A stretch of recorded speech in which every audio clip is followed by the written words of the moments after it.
Hello दोस्तों, हमारे YouTube channel पे आप लोगों का स्वागत है। और मैं आप लोगों के बीच एक नाच गीत लेकर आई हूँ, आप लोग उसको देखना पूरा।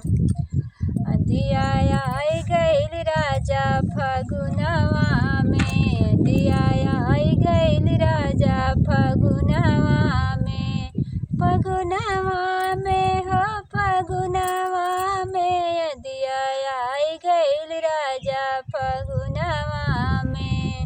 वही दिया में सासु मोरी उड़ी गए, वही दिया में सासु मोरी उड़ी गए।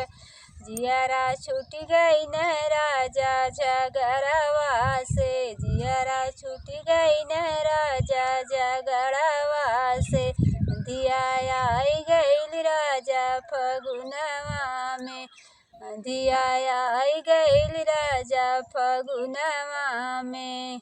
वही दिया में जेठानी मोरी उड़ी गए, वही दिया में जेठानी मोरी उड़ी गईनी।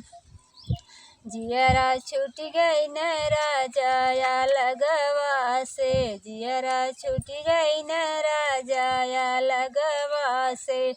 दिया आई गईल राजा फगुनवा में, दिया आई गईल राजा फगुनवा में, फगुनवा में हो फगुनवा में, दिया आई गईल राजा फगुनवा में।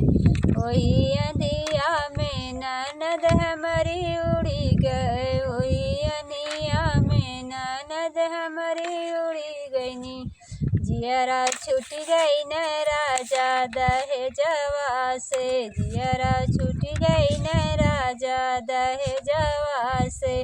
दिया आई गईल राजा फगुनवा में।